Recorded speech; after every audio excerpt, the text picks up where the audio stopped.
She owes us $50,000, my father declared to the courtroom, his voice carrying the righteous indignation of a man convinced of his moral superiority. We invested in her business 5 years ago, and now she refuses to pay us back. Our own daughter, treating us like strangers, like creditors she can ignore.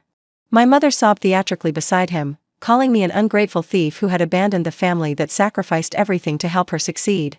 But why did I stand silently through their accusations without offering a single word of defense, and why did Judge Patricia Morrison suddenly stop reviewing the filing documents with an expression of dawning recognition? Wait. Meridian Tech Solutions. The judge looked up sharply. I know this company.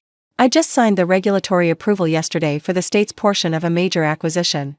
She turned to me with undisguised disbelief.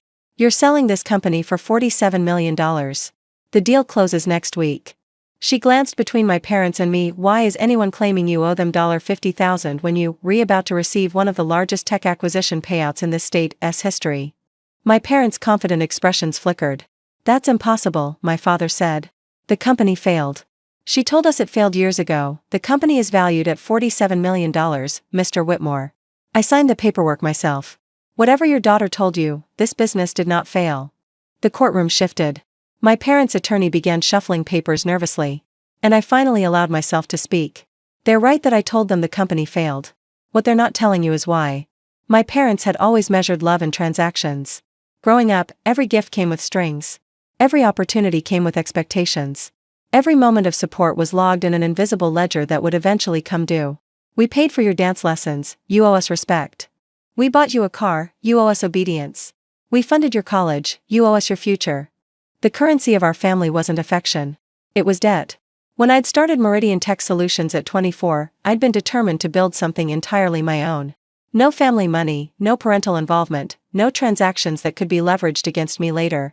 But starting a tech company requires capital, and banks don't lend to 24-year-olds with nothing but ideas. My parents had offered to invest.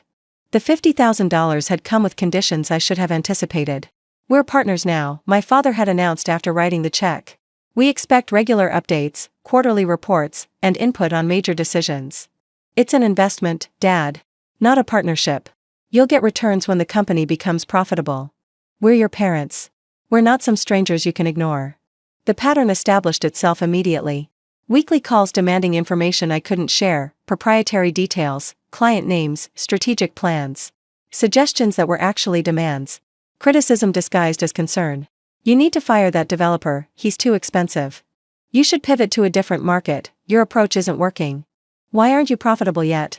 We expected returns by now.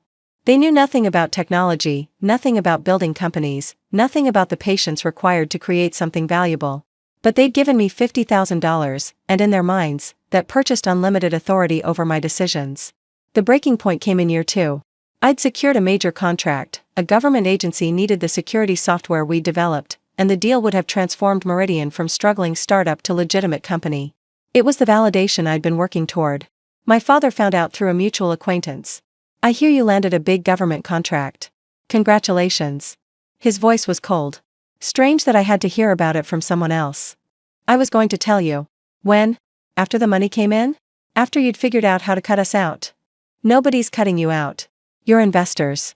You'll receive returns based on company performance. We're not investors. We're your parents. We're the reason this company exists. And you're treating us like strangers you owe money to. That's literally what you are. You invested $50,000. That's a financial relationship, not a parental one. The call ended badly. Most of our calls ended badly.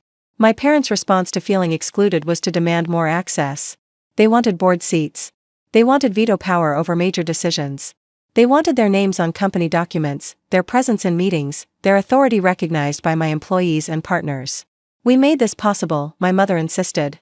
Without our money, there is no Meridian Tech Solutions. Without my work, my idea, my 18-hour days, there's no company either. The $50,000 was important, but it wasn't everything. It was enough that we deserve respect, recognition, partnership. You deserve returns on your investment. That's what we agreed to. We're your parents. We don't need agreements. We need you to remember who made your success possible. The transaction mindset applied to everything. Even their own daughter's achievements weren't really hers, they were products of parental investment, subject to parental ownership. I made a decision that would haunt me for years. I told them the company had failed. It was a lie. Meridian was actually beginning to thrive. The government contract had opened doors, revenue was growing, and investors were expressing interest.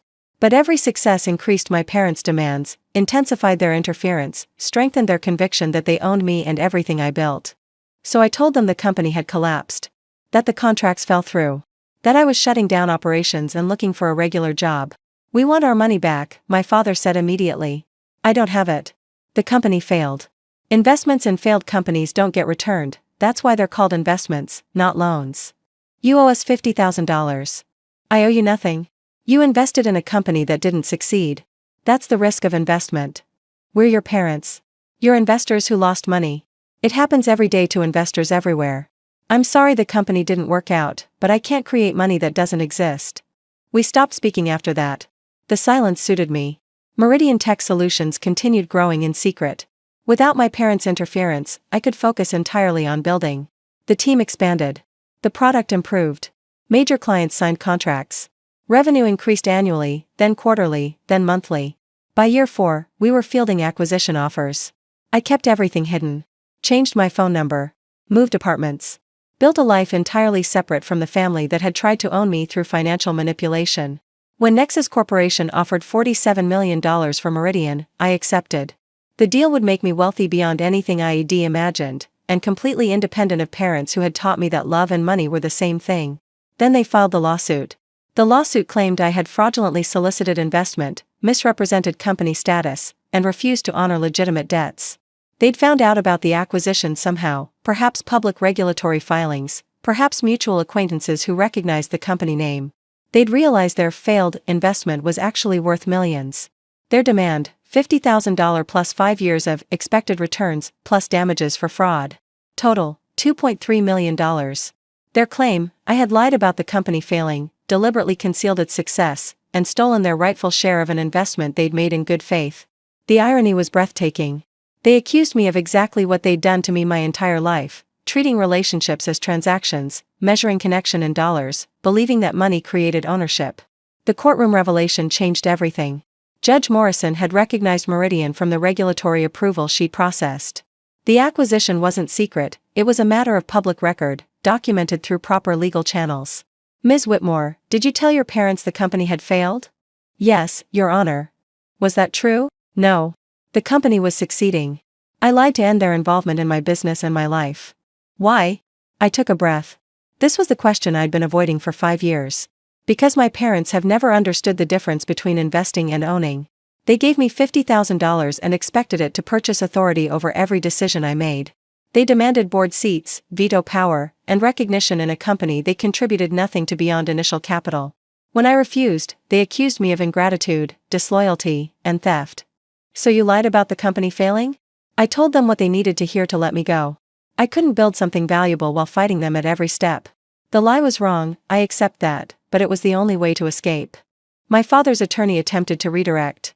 "Your Honor, regardless of Ms. Whitmore's reasons, she defrauded her own parents. She told them their investment was worthless while secretly building a $47 million company. They deserve compensation, they deserve returns on their investment, counselor. Not compensation for fraud." Judge Morrison reviewed the documents. "Was there a formal investment agreement?" My attorney produced the paperwork. "Yes, Your Honor. Mr. and Mrs. Whitmore invested $50,000 in exchange for a 3% equity stake in Meridian Tech Solutions. Standard convertible note structure.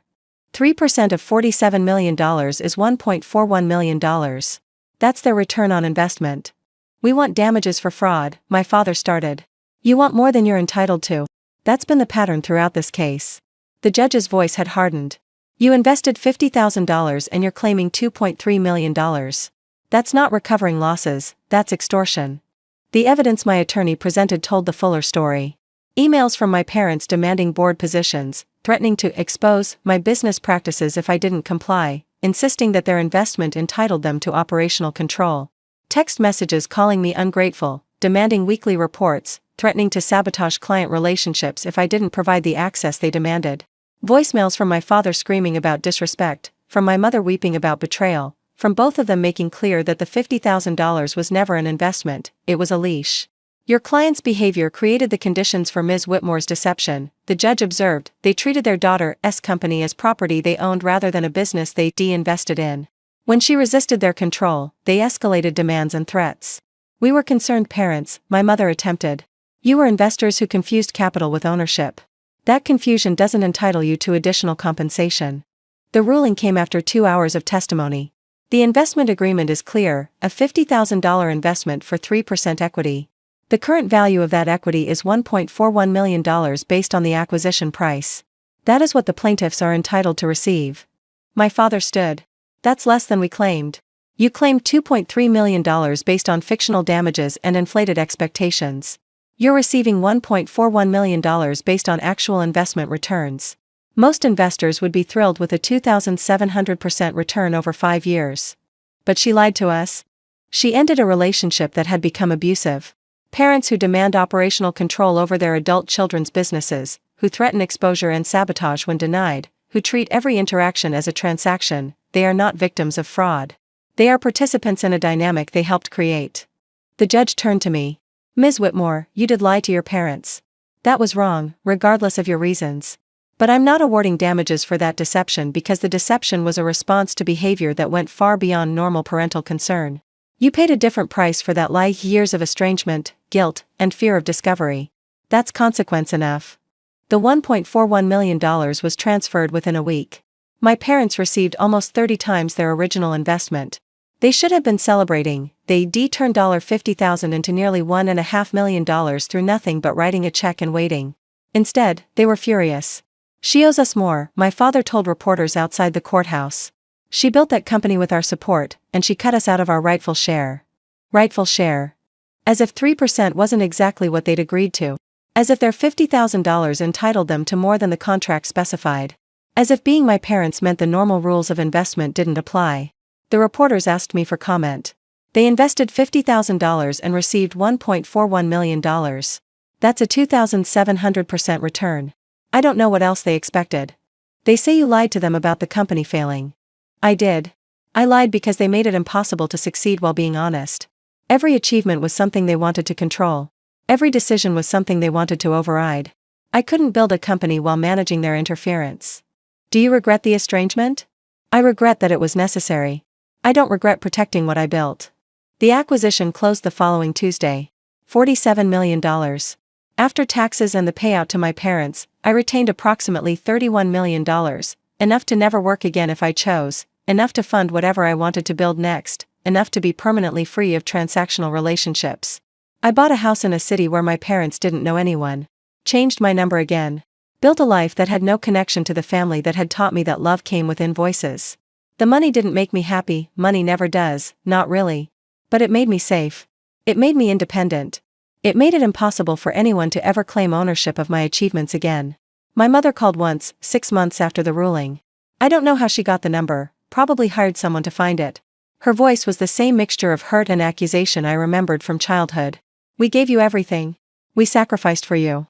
And this is how you repay us. You gave me $50,000 with strings attached. You received $1.41 million. That's a good deal by any measure. We're your parents. You're people who taught me that every gift is a transaction, every kindness is a debt, every relationship is a balance sheet. I learned that lesson. I'm just applying it. We loved you. You invested in me. Those aren't the same thing, Mom. I spent my whole childhood learning the difference. Can't we start over? Can't we have a relationship that isn't about money?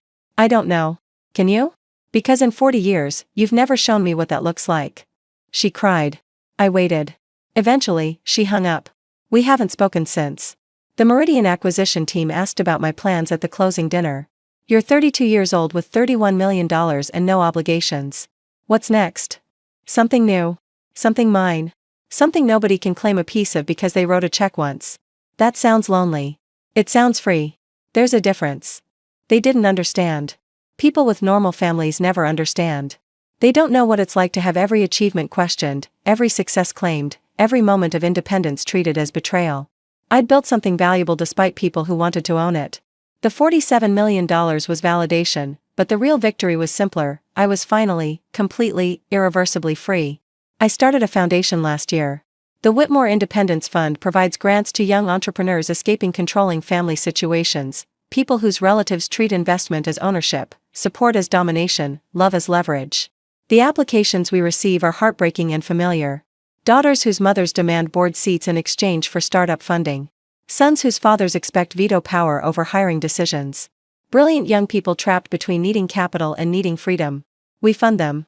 We connect them with legal resources to protect their equity. We teach them to recognize the difference between investment and ownership before it's too late. Why this cause? A journalist asked at our launch event. Because I wish someone had funded me. I wish someone had warned me. I wish I'd known that $50,000 from the wrong people costs more than $50,000 from the right ones. Do you have a message for your parents? I thought about it. About the courtroom revelation, the $1.41 million payout, the years of silence that preceded and followed. Thank you for the lesson. I built my entire life around never repeating it. They claimed I owed them $50,000. They sued their own daughter for money they'd already made 30 times over. They sat in a courtroom and called me a thief while the judge held paperwork proving their $50,000 investment was worth $1.41 million. And they were still furious. Still convinced they deserved more. Still certain that being my parents entitled them to everything I'd built. The company didn't fail, but the family did, long before I ever told that lie. I just stopped pretending otherwise. They invested $50,000 and received $1.41 million. They expected $47 million and control over their daughter's life. The difference between those expectations tells you everything about why I had to leave.